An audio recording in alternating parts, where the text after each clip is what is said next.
Son las 9:11 y ya tenemos aquí en el estudio a nuestro primer entrevistado de esta mañana, el subsecretario de Pesca, Julio Salas. Gentilmente ha estado con nosotros. Bienvenido, subsecretario. Gracias por la invitación, Sebastián. Gracias por estar aquí. Subsecretario, bueno, importante lo que vendrá la próxima semana porque se vota ya el informe de la Comisión Mixta a propósito de la Ley de Fraccionamiento de Pesca. Comienza el martes, ¿no? El martes, sí. ¿En qué Cámara? En la Cámara de Diputados. En la Cámara de Diputados, luego en el Senado. Así es. Y se vota el informe en su conjunto. Se vota todo el informe, que incluye en este caso 5 normas y el pronunciamiento respecto de 3 pesquerías. De acuerdo. Subsecretario, ha sido compleja la tramitación, ha habido harta tensión que se ha reflejado en las calles incluso también, pero en el Congreso, por cierto, y dentro de la misma coalición. ¿Qué esperan primero de la votación? ¿Cómo está el oficialismo alineado para esta votación? Bueno, primero señalar que este es un proyecto complejo, y es un proyecto complejo porque toca intereses muy concretos. Sí. Este es un proyecto que lo que hace es definir la distribución que le va a corresponder al sector artesanal y al sector industrial en 23 recursos pesqueros distintos. Lo que va a llegar a la discusión de la mixta es el pronunciamiento respecto de 3 recursos muy sustantivos, claro, que son la sardina, la anchoveta y la merluza. Y ha habido particular controversia respecto a la merluza, pero antes de ir a algunos detalles específicos, subsecretario, ¿qué esperan ustedes respecto a cómo vaya a votarse este informe? Nosotros esperamos repetir en la votación en el Congreso las amplias mayorías que ha tenido la tramitación global del proyecto. Quiero hacer presente que en primer trámite este proyecto se aprobó por 111 votos a favor, en segundo trámite se aprobó por 40 votos a favor y 1 en contra, y en tercer trámite... Eso en el Senado. En el Senado, claro. Y después de vuelta a la Cámara de Diputados se aprobó por 136 votos a favor. Y el informe de la mixta, en muchas de las votaciones tuvo unanimidad y en algunas tuvo mayoría. La más baja fue 7 votos a favor y 1 en contra. Sin embargo, usted en Radio Pauta hace algunos días decía, nos habría gustado poder generar un acuerdo con cifras mejores para el sector artesanal. ¿No estará conforme entonces el gobierno o sí? Lo que pasa es que una materia es la aspiración a la que uno cree que puede llegar en la distribución, y la otra es aquello que se puede generar con las mayorías que están disponibles en el Congreso. Entonces, una responsabilidad que tiene uno como autoridad es lograr una mejora que efectivamente se pueda aprobar. No basta con hacer testimonio en materia legislativa, hay que lograr mejoras concretas para los pescadores artesanales. ¿Y acá se consiguieron? Se consiguen en todas las pesquerías donde el sector artesanal tiene participación, logra un crecimiento significativo de su cuota. O sea, con este proyecto el sector artesanal va a quedar efectivamente mejor que el que tiene hasta ahora. No hay ninguna duda. En todas las pesquerías, insisto, incluso quiero tomar aquí palabras del gremio industrial. La propia Sociedad Nacional de Pesca establece o estima que la redistribución de recursos desde el sector industrial al sector artesanal asciende a los 160 millones de dólares. Yo no voy a cuestionar ese número, esa es la envergadura de este traspaso neto de recursos desde el sector industrial al sector artesanal. ¿Y a qué se refiere entonces cuando le hubiera gustado que el acuerdo fuera mejor todavía para el sector artesanal? Lo que pasa es que ¿un traspaso de mayores recursos o a otra cosa? Lo que pasa es que hay estos 160 millones se dividen en, como le decía, 23 recursos pesqueros distintos en territorios distintos. Claro. Entonces uno, claro, evidentemente puede sentir que en un recurso en una región a lo mejor se podrían haber alcanzado mejores números, pero la verdad es que en la suma y en la resta lo que significa esto para el crecimiento de la pesca artesanal es tremendamente significativo. Desde el punto de vista del respaldo político, usted daba cuenta de las votaciones que son súper contundentes a favor del proyecto, efectivamente. Sin embargo, hay sectores en el oficialismo que no están tan conformes y tranquilos. El diputado Jorge Brito, por ejemplo, ha sido muy crítico y acompañado de la senadora Paulina Bodanovich, respaldaron a pescadores artesanales que han enviado una carta al presidente Boric para reclamar por los resultados de la comisión mixta. Y ellos, no los parlamentarios, no los pescadores, dicen que esta fue una puñalada por la espalda. ¿Qué es usted frente a esa acusación de un sector con el que se comprometió el presidente en campaña? Nosotros entendemos que quienes están preocupados de desarrollar la actividad pesquera, particularmente en el sector artesanal, puedan haber tenido expectativas mayores. Sin embargo, en este caso tenemos coincidencia respecto de cuál es el fraccionamiento al que se aspira a llegar y que establece la norma, que es el 50% artesanal, 50% industrial. Donde tenemos una diferencia es cómo vamos a llegar a ese porcentaje que está establecido en la norma. En este caso se establece una gradualidad a partir del 45% artesanal. Entonces, lo que observamos es que efectivamente hay una diferencia, pero esa diferencia es una diferencia de magnitud que creemos que procedimentalmente podemos resolver para que finalmente tengamos una pesquería más sana que permita llegar al mismo distribución del 50% que quiere el sector artesanal. Pero ¿usted cree entonces que la diferencia que tiene el diputado Brito, por ejemplo, que ha sido muy crítico respecto a la forma en la que se lleva adelante esto, tiene que ver más bien con los tiempos con los que se va a desarrollar eso? Yo creo que la diferencia con el diputado Brito es que sus expectativas eran muy superiores desde un comienzo. ¿Estaba equivocado en eso? Vuelvo a decir, lo relevante aquí no es solo lo que uno aspira a definir, sino que hasta dónde puede obtener mayorías para lograrlo. En este caso, en el caso de esta pesquería, se definió una distribución con una, vuelvo a decir, amplia mayoría, 7 votos a favor y 1 en contra en la comisión mixta. Pero lo que sí me parece que es muy importante tener presente es que lo que se va a discutir el día martes no es la pesquería de la merluza.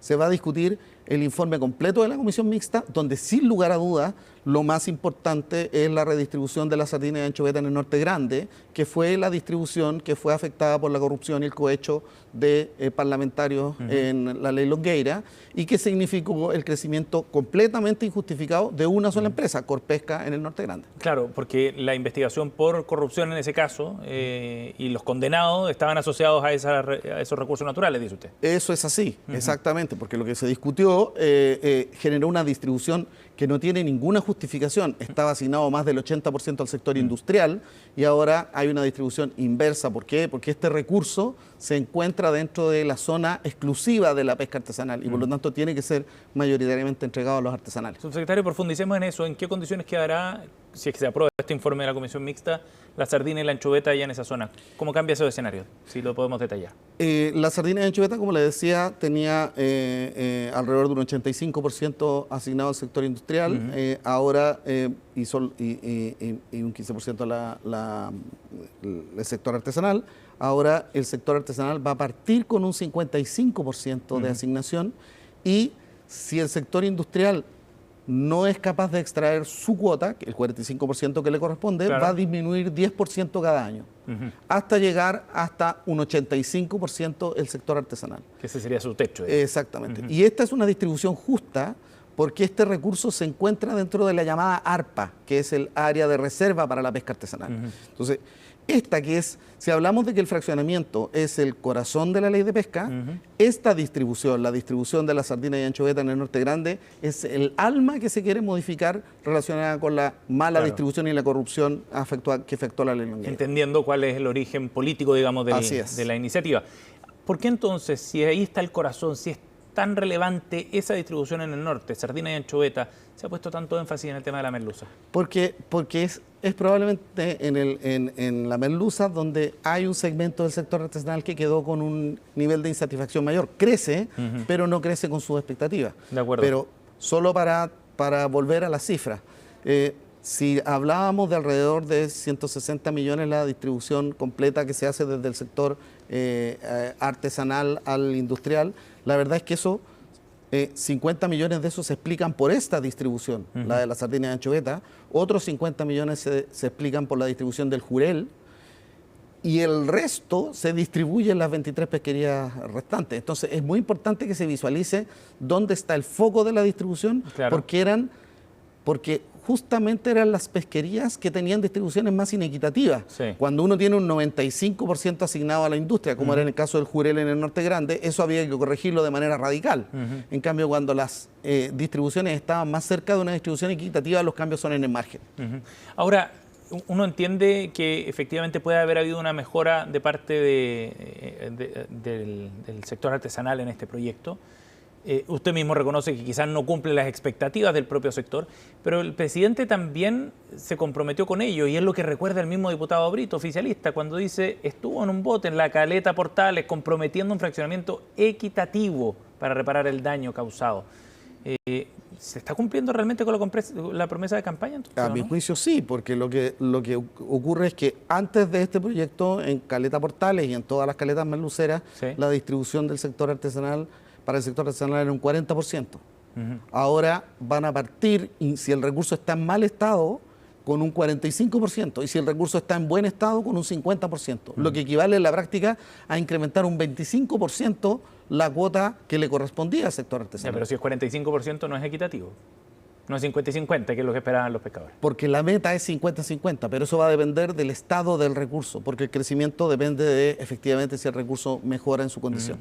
¿Usted cree que el hecho de que estemos en un año de elección parlamentaria ha agudizado estas críticas, subsecretario? No, yo creo que nosotros hemos tenido 4 años de elecciones durante este periodo, y toda la discusión de la ley de pesca, la discusión y probablemente de todos los proyectos tiene esta tensión. Uh-huh. No me parece que esta sea una tensión anómala. Lo que sí me parece, y me parece justo, es que los parlamentarios representen los intereses de su territorio. Uh-huh. Pero también le corresponde a la autoridad del nivel central explicar el fenómeno completo y mostrar que efectivamente no existe ninguna pesquería en que el sector artesanal desarrolle actividad que no esté teniendo un crecimiento sustantivo en fruto de la ley de fraccionamiento. Ahora, si es que tiene un respaldo tan amplio este proyecto, como usted lo ha demostrado en las votaciones, tanto en primer, segundo trámite y en el tercero, ahora ya veremos el resultado la próxima semana en la votación sobre este informe en particular. Pero ¿por qué cree usted que ha habido tanta oposición también del sector industrial? No solo respecto a sus intereses, ¿no?, sino más bien desde el punto de vista de la constitucionalidad, por ejemplo, de esta ley. Bueno, yo estoy absolutamente convencido que esta es efectivamente una discusión de intereses. Uh-huh. Y como toda discusión de intereses, es una discusión donde cada uno de los actores hace todo lo posible por velar por los intereses. Lo que es muy legítimo por lo demás, ¿no? Es legítimo cuando se hace por las vías correctas. Uh-huh. Y eso es lo que hemos procurado generar en este debate legislativo. Este debate legislativo lo que se ha hecho es permitir discutir territorio por territorio, recurso por recurso, cada una de las distribuciones de cara al país, viendo por las pantallas cómo se da el debate parlamentario. Uh-huh. A diferencia de las distribuciones anteriores, donde lo que ocurría es que había una mesa fuera del Parlamento, sin cámaras de televisión, uh-huh, donde algunos actores llegaban a un acuerdo y finalmente se lo transmitían como paquete al Parlamento y se resolvía esa distribución. En este caso, no es solo una mejora en la distribución para el sector artesanal, también es una inmensa mejora en la transparencia de la legislación pesquera y por lo tanto en la confianza de la legislación que rige el sector. Uh-huh. ¿Y cómo interpreta usted entonces la lectura que hacen desde el sector industrial sobre esta inconstitucionalidad? Como una preocupación por estos intereses que están afectados. Vuelvo a decir, si la industria estima que esta es una redistribución de 160 millones de dólares, no aspiraría a que, anuales, no aspiraría a que el resultado de esto fuera la inmensa satisfacción del sector industrial. Sin embargo, lo que hemos procurado también es que esto no signifique una amenaza para la estabilidad del sector.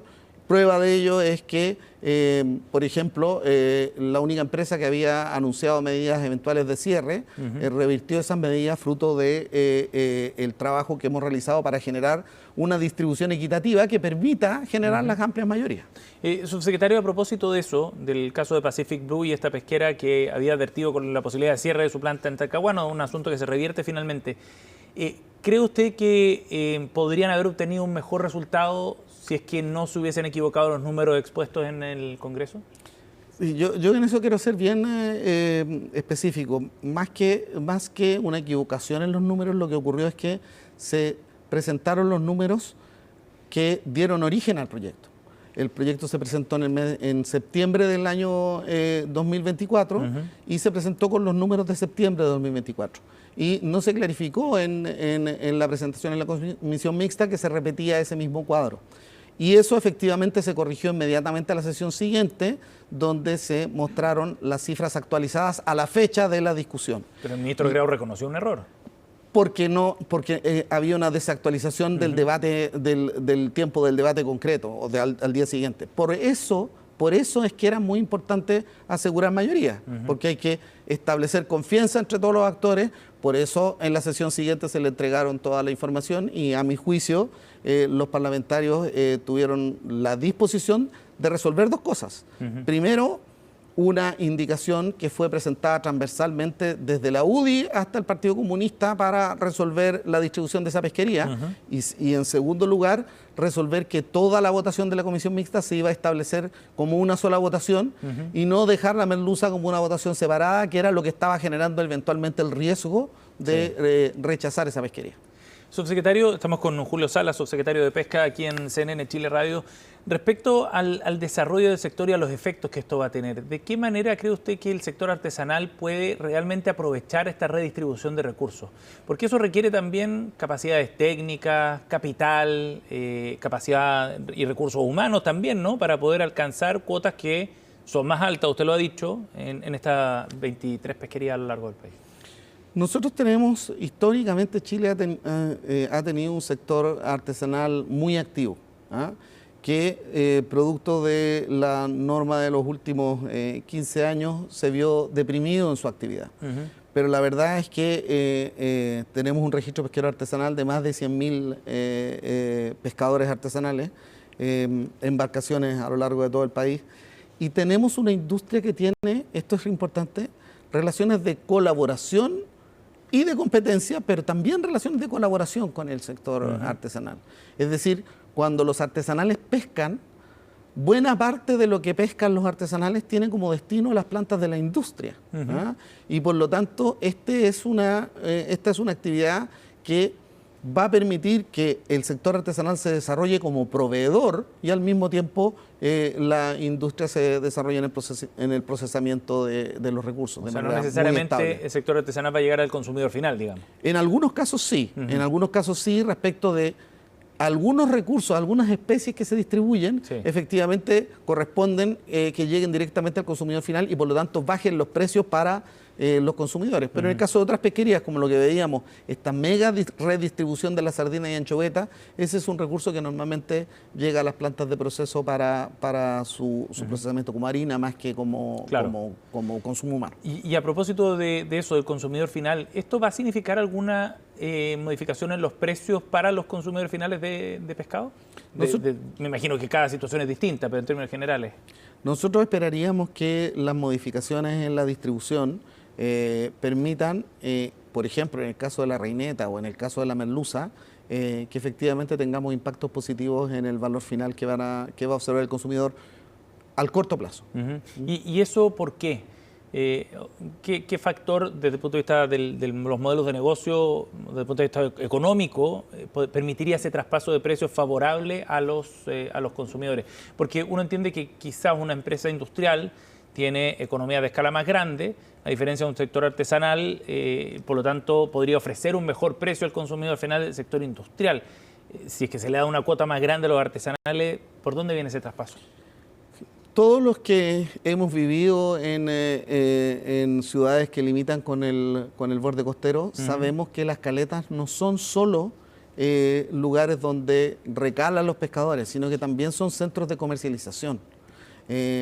Las caletas a lo largo de todo el país son también pequeños mercados donde se traspasan los recursos. Y la diferencia en este caso es que es el propio productor, el extractor, quien puede llegar con el recurso al consumidor final. En el caso que usted señala, lo que existe es una tercerización a través de otros actores que participan del negocio generando también un valor del que se apropian, que es en el caso de la industria. Pues esta posibilidad que tiene el sector artesanal de fortalecer el desarrollo de su caleta como un mini terminal pesquero, es lo que permite efectivamente que los consumidores finales tengan acceso a un recurso más barato. Subsecretario, ¿esto podría terminar en todo caso en el Tribunal Constitucional? Bueno, hemos tenido opiniones de la industria en ambos sentidos, desde los que planteaban que iban a ir al Tribunal Constitucional si se aprobaban las licitaciones, la subasta, norma que no quedó finalmente en la ley, y otros que señalan que van a ir al Tribunal Constitucional por cualquiera de los contenidos de la norma. Nosotros tenemos la convicción de que estamos frente a una norma muy robusta.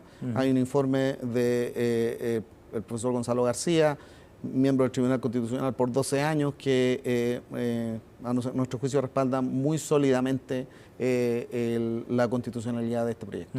De todas maneras, eso vendría más por el lado de los industriales que de los artesanales, ¿o no? Sin duda, sin duda. Como le digo, por parte del sector artesanal lo que existe es un respaldo, yo diría, muy mayoritario al proyecto. Y en el caso de la pesquería, en el que el crecimiento existe, pero es menos del deseable, estoy absolutamente convencido que el sector artesanal va a preferir llegar a un 50 partiendo de un 45, que quedarse eternamente en el 40%, que es lo que le establecía la ley vigente. Ajá. De todas maneras, ¿cree usted que esto le puede pasar la cuenta desde el punto de vista político al gobierno en esta época de elecciones? Vuelvo al punto de lo que ha planteado el diputado Brito, ¿no? Sobre la lealtad y cómo el gobierno no estaría cumpliendo con su palabra, según el diputado. Yo creo que en esta materia el diputado Brito tiene una posición legítima, pero testimonial. Es decir, él está desarrollando una opinión que, por muy legítima, no nos lleva a un resultado de mejora para el sector artesanal. Era inviable efectivamente, el objetivo que perseguía. Si no podemos, o sea, si seguimos su lineamiento, no tenemos la mayoría para alcanzar ese resultado. Y por lo tanto, es mejor crecer que no crecer. Eso es finalmente la decisión que tomó el Ejecutivo. Ahora, ese parece ser un asunto que se ha repetido en distintas discusiones políticas del gobierno, ¿no? Es un argumento que uno escuchaba también a propósito de la reforma previsional, por ejemplo. El hecho de no tener mayoría lo obliga a generar un acuerdo que quizás no es el más satisfactorio para el sector. Es que yo creo que un gobierno tiene que legislar con las mayorías legislativas que existen. Y a mi juicio, hablando específicamente del sector que me corresponde, sí, en el caso del sector pesquero hemos aprobado variadas normas en tramitación legislativa, todas con mayorías transversales. ¿Por qué? Porque no buscamos generar un conflicto de discusión entre gobierno y oposición, sino que buscamos generar una discusión focalizada en cuáles son los intereses de los territorios, y finalmente eso permite apoyos transversales a las iniciativas que hemos impulsado. Subsecretario Salas, gracias por haber venido al estudio de CNN Chile Radio. Gracias a usted. Que tenga buen día. Son las 9:33, vamos a ir a la pausa, ya volvemos de inmediato, no se vayan.